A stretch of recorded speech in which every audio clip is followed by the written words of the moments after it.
Well, talking about what you eat if the supermarket dries up or your pantry clears, I heard about people who were in a place where there was no food at all and they were eating the bitumen off the road. So if you can imagine that, anything else sounds good. You know? Now, after Alan Hindmarsh's talk about where we're going in the world, what I've done in my medical practice and in my farming life, and even growing vegetables, pales into insignificance besides knowing the Lord. And I must admit that, as I say, I only slept 3.5 hours a night, but I would then get up and start doing things. But every morning at about 4, whether I had decided to sleep from 1 till 4:30 or sleep from 7 till 10:30, 6 to 9:30, I would then spend the beginning of my day talking to the Lord, because just as I said, if you hearken, Deuteronomy 28, if you hearken the voice of the Lord and obey his voice. So the most important thing really is that you get right with the Lord at the beginning of each day. Now, when we become Christians and we accept that Jesus paid the penalty for all our sin that we've committed and that we will commit, although we shouldn't in the future, if we have Christ, it says in, I think it's Romans, if we have Christ, we know no sin. And I'm starting to see that, because sin occurs in our life following a temptation. We have a temptation to sin. Now, I have a very fast car in my garage. It's a Porsche race car. It's called a 965. You won't get it because they only built 5 of them. And the car was geared to 404 at one stage, and it can get pretty close to that. Northern Territory was the only country where you could have an open speed limit. Even the autobahns of Germany, you could only do up to 300. You weren't allowed to go over 300. But the temptation to speed, I bought it because I'm impatient, you see. I bought it at a time when I wasn't walking with the Lord very closely. And so I would drive, and people say, where can you do 300? There are plenty of places on the road all around Australia where you can do 300 in that sort of a car, but you don't do it all the time because you wouldn't have a license. So you only do it now and then. But walking with the Lord is so important, and so God puts his Holy Spirit into us when we make our commitment to Jesus, for him to take the penalty for our sin. And so the Holy Spirit is really the Spirit of Jesus. I really realised that fully on the way down from Toowoomba this morning. I thought, for the first time, gee, I've always thought of the Spirit of God as being the Holy Spirit, and it's the Spirit of God the Father, but it is the Spirit of Jesus, who was God's only begotten Son. And what we do, and in our life each day, minute by minute, is really dependent upon where the Spirit leads us. We can live out of our own self, our own flesh, and the temptation to speed, I don't have it anymore. And even when I drive the Porsche or when I drive my Mercedes, both of which are very quick cars, I don't have any temptation to break the speed limit, because when you yield to the temptation, that's when we commit sin. And it's a choice of yielding to the temptation. Now, my talk about fruit from the trees, it goes on from this morning,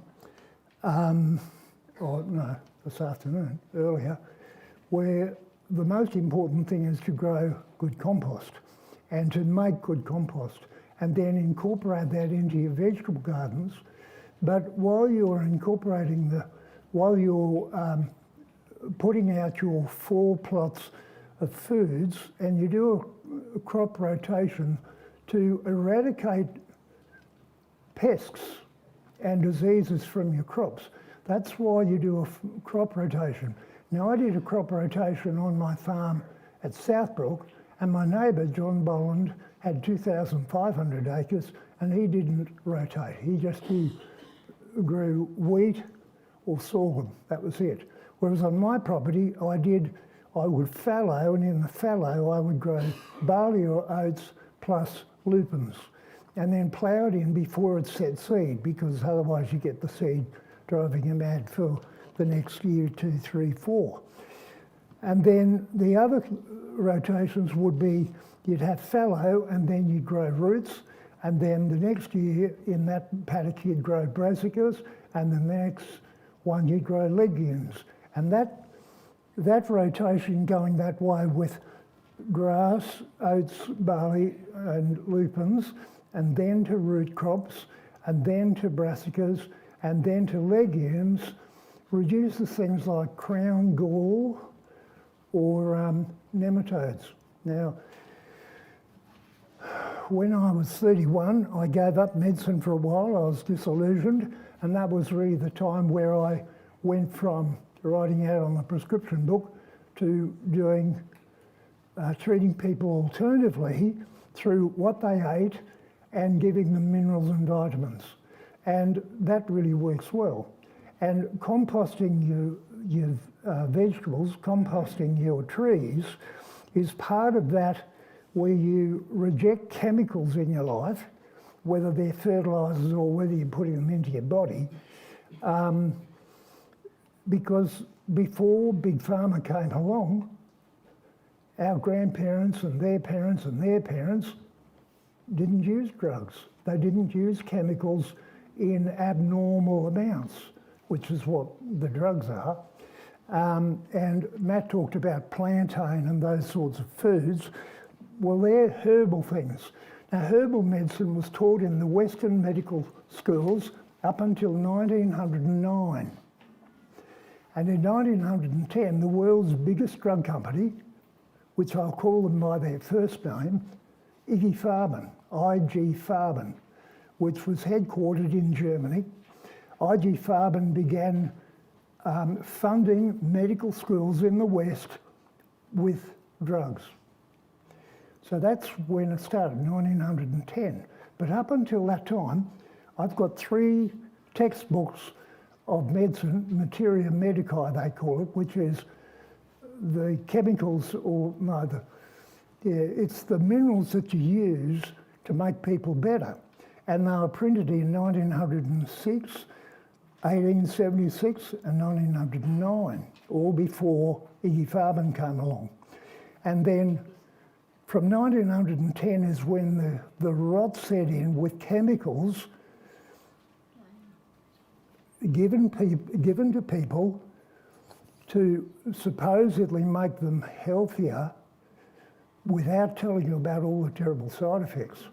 Because when you eat plantain and the different herbs that Matt just talked about, what his wife recommends he puts in while she thinks about it, well, my wife passed on when she was 50. And so I've had to work it out and do the work myself. And I'm reminded of the verse in John 15, verse 1, where Jesus says, I am the true vine and my Father is the husbandman. Husbandman, isn't that amazing? So the husbandman husbands the wife. But anyway, so I'm the true vine and my Father is the husbandman. Every branch in me that beareth not fruit, he taketh it away. 3 years ago, I realised that the Lord took my wife away because she hadn't borne the fruit that he thought she should have produced. And it's a sobering thought, really.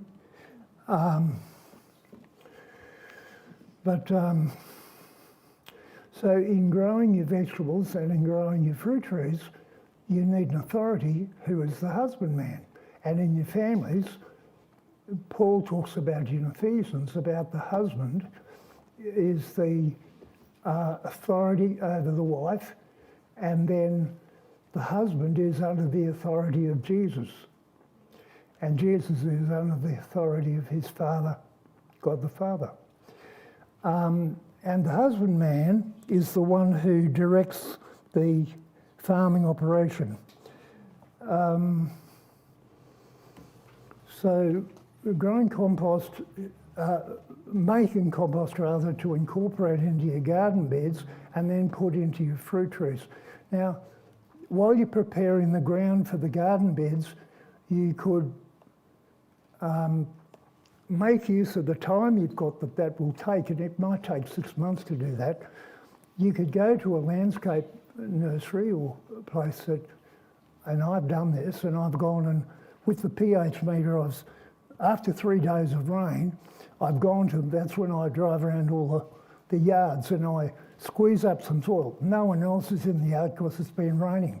And even while it's raining, and I'll squeeze up a handful, stick the pH probe in there and check the level. And there's one in Toowoomba, out of the 6 landscape places, there was only one that had soil with a pH 6.6. And all the others said how wonderful their soil was, but it was pH 4.5 to 5.5, or pH 7.5 to 8.5. And they're both are terrible. pH 6.6, very good. And I use that to grow my fruit trees.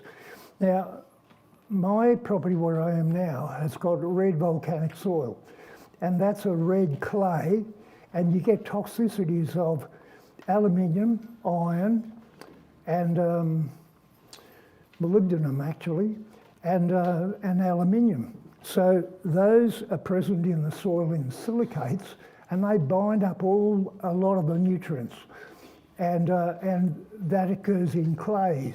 Now, if you've got sandy soil, you won't have that problem, but it's very difficult. You need to enrich your sandy soil with compost is the best way, or organic matter. Now, all the gardening gurus say that you can't grow in sandy soils using chemical fertilisers because they're leached out of the soil, and that you need to incorporate organic matter. So why do they want to use chemical fertilisers? Well, they say it'd be good if you added organic matter by doing such and such.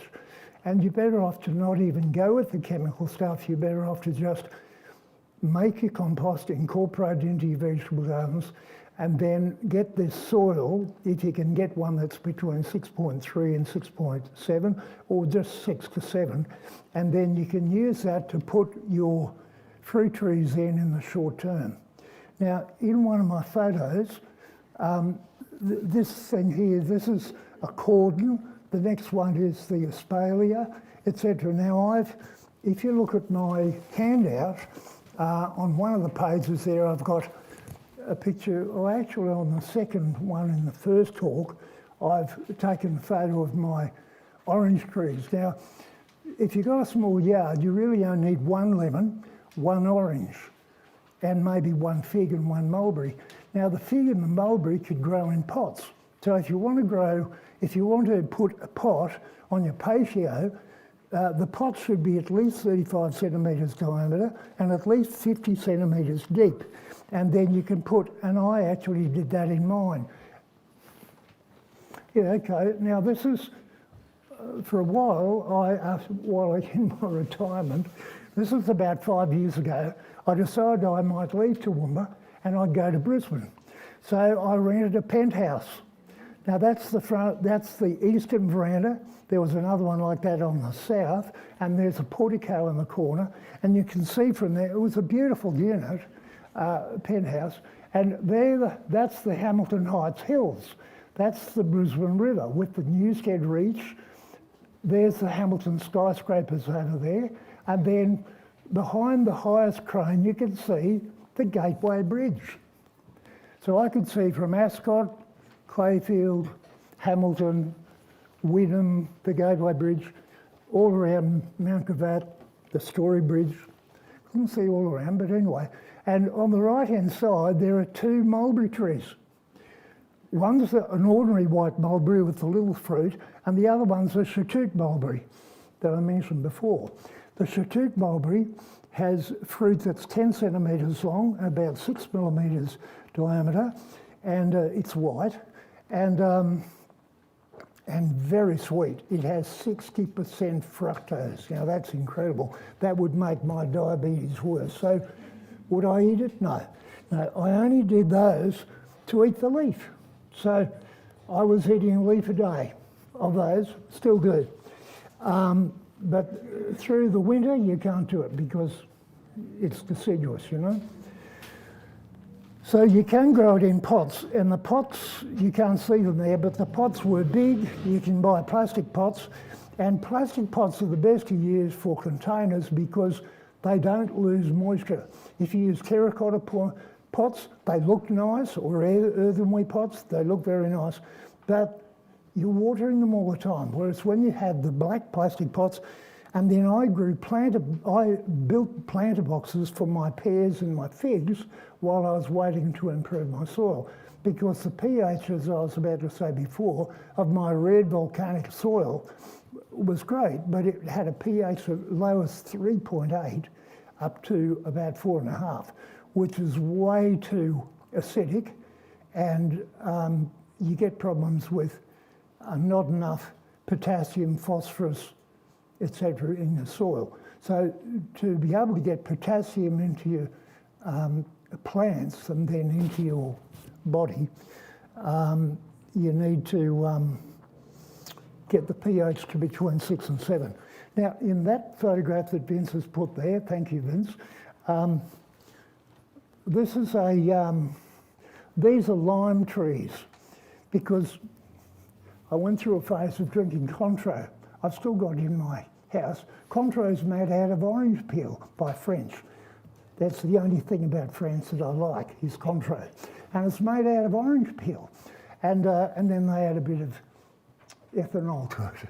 But so I've got 4 lime trees, and limes and Cointreau taste beautiful. They really are nice. You don't have to put loads of Cointreau. You can have just a little bit of Cointreau for the flavour, and then lime juice. And then the next one is Lane's Late Navel. The next one between the 2 orange bushes is Washington Navel. Now, Washington Navel's good, but you pay more money at the nursery, and the Lane's Late Navel's very good. Look how prolific it is. And it's got about 200 fruit on it at the moment. Now, Valencia, I wouldn't grow Valencia again, because Valencia is what the commercial people use. All the orange juice you buy in Australia comes from China, from the south of China. And it's Valencias, because the juice of Valencia oranges doesn't go brown. If you squeeze out navel juice and leave it a couple of days, it'll go brown and you won't want to drink it. Your children won't drink it. But Valencia is tasteless.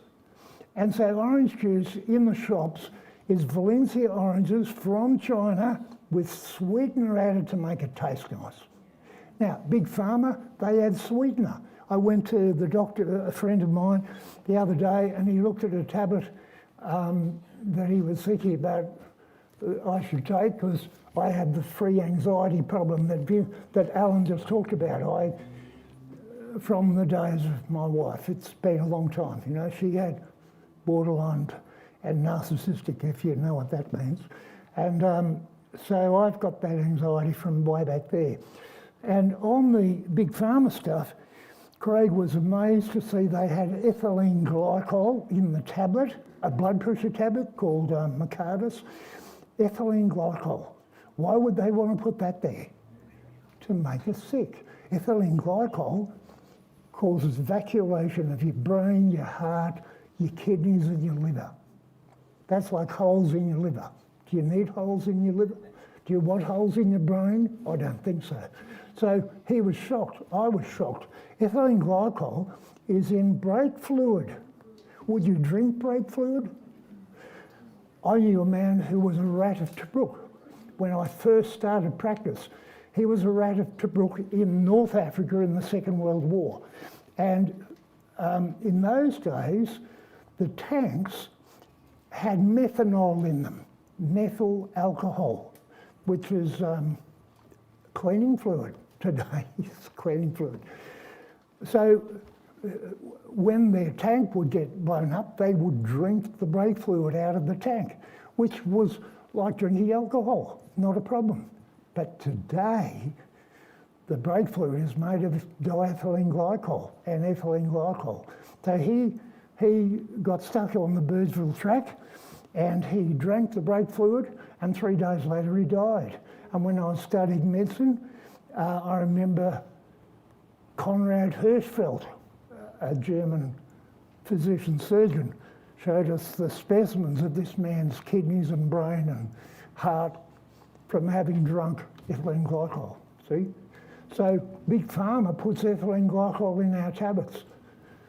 So I'm trying to encourage you to have Matt's plantain and the herbs to help reduce your blood pressure and help your body, rather than accepting what Big Pharma offers us. Now, so the fruits, I said, brown turkey is a good one. Now, here you can't quite see it, but this is the branch of a Packham pear tree. Now, I planted them 15 degrees to the horizontal, like that.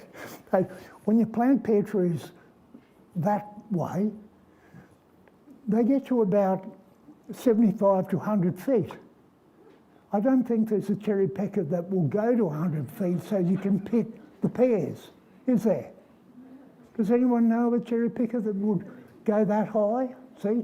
And so I thought, yeah, I love pears.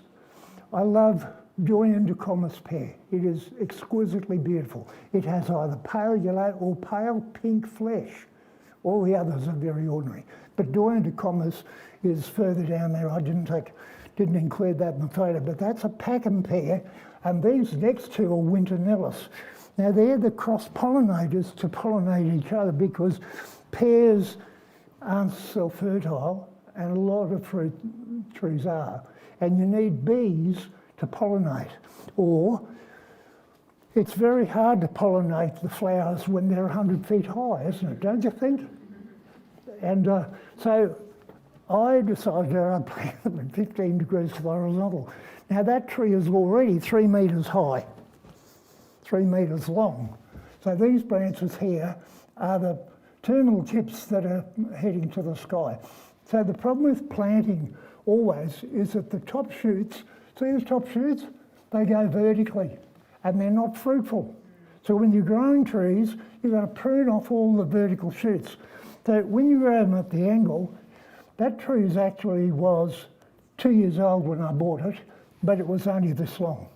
And the Winternellus, they are also 2-year-old. And normally you don't, pears and fruit trees don't produce fruit for 3 or 4 years. There are other ones that don't produce fruit for 7 years. But my pear trees grew 11 pears off the Packham, 12 off each of the Winternellus, and 1 off the Williams Boncretian pear in their first year. And that's from planting them like that. And people say, how can you make them go like that? Well, you don't plant them like that and then bend them over. You just dig a hole, and I used a 9-litre bucket, a 2-gallon plastic bucket. You can buy them at Bunnings for like $3. And I just used that to get this soil from the landscape place at 6.6 pH. And I just dug the hole and then put the soil in, and then I just put the tree right over like that. And you have to dig it low enough so that the root ball goes down above the surface. And then I built a trench around a wall around the outside, so that I could then put nutrients in there like sea mungus. Now, we don't have good seaweed here, but in South Australia, they harvest the seaweed that you need for a whole lot of trace minerals. And you don't get them out of a lot of crops. But sea mungus is a sea kelp, and they also use it from different shellfish. So there's copper, cobalt, iodine, there's a whole range, and Bunnings sell it in a 15-litre bag with sea mungus on it, and big thing, you won't have any trouble seeing it, and it's $30 for it. And I bought 4 of them the other day from one of the places, and I said, "Oh, what do you use that for?" I said, "Oh, I'm just storing it in my yard for the time being." Well, that's true. I'm storing it in the ground of my yard, you know. I don't want people to get the idea, because I don't want the price to go up. So if they don't sell much of it, the price won't go up. Am I running out of time? You've got about 7 minutes. Yeah. But I think it's just went wrong, so I'll fix this up. Yeah. You keep going. That's right. So, yeah, so the pear trees. So I've got 8 pear trees at 15 degrees to the horizontal, and as I say, in the first year I got all that fruit. Amazing. The Langslow navel produces beautiful, tasty navels. Now, if you want to grow exotic fruit like cherries, I think you're mad, because cherries have lots of problems with borers going into the roots. They love cherry trees, and then they love the fruit. And if you're going to do it, oh no, forget about cherries. And I don't even grow stone fruits, and of course the Darling Downs is a great place for stone fruits. But no, you're fighting, or you have to use chemicals to suppress all the different bugs that you can get. And you're better off to just use your space to grow evergreens on the south side, and then on the eastern side of the western wall, then you grow deciduous there. And I mentioned before, as the deciduous grow up in summer and they're leafy, they will give shade to your vegetable garden, and you can take it right up to about 500 mil from the trees, if you're crazy, or maybe go a metre so you've got room to get around your garden bed. And then it'll give you shade in the summer from 1 to 4, but it'll lose all their leaves, and then the sunlight will come through in the winter in the wintertime 1 to 4. It's gone off. I'm on the way. All right. Technology, yeah. Just went off for some reason. Yeah, I'll fix it. Have I tickled your brains at all?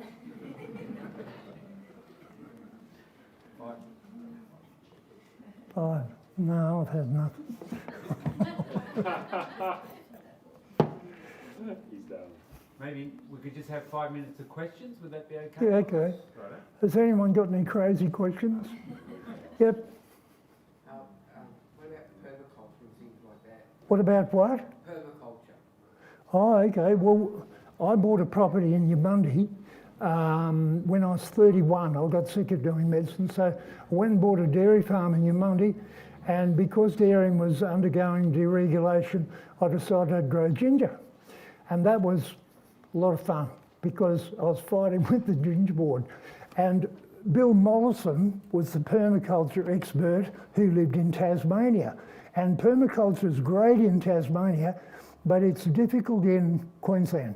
Now in Yamundi I was lucky. I had 100-inch rainfall per year, and it occurred between November and May. And the Lord was very good to me then, because the rain only came at night time. And I had a creek running through my property, and the water would run a banker in the creek, and I didn't want to drive out at night time anyway. But then by daytime, the water had gone down and I could go in and out. Permaculture is good. I did a fair bit of that on that farm.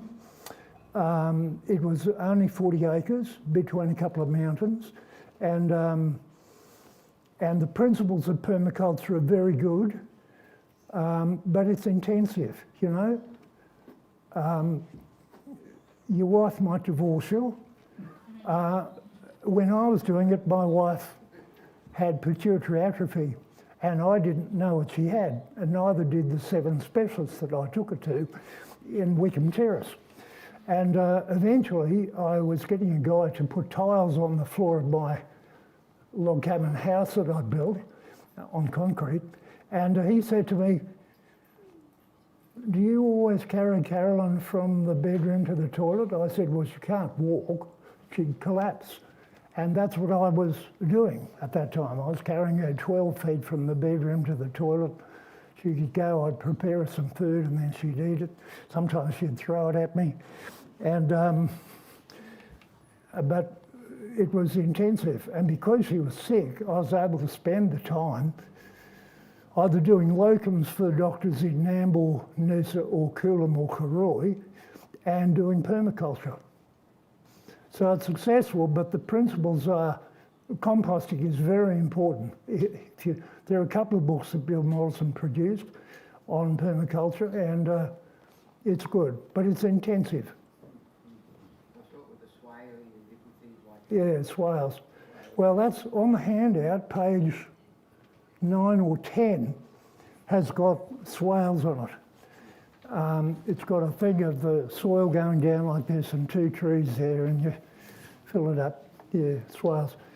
Matt does it with his property. He contours, and swales are just contour banks going around. I had swales on my property at Southbrook because I had a number of. I was going to bring an aerial photograph of my property, and I could have done it, and you could see where I had the contour banks running around on a couple of mountains or on the property.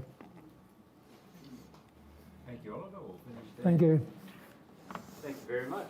Thank you We're for gonna putting have up with me. Afternoon tea now and a break, and then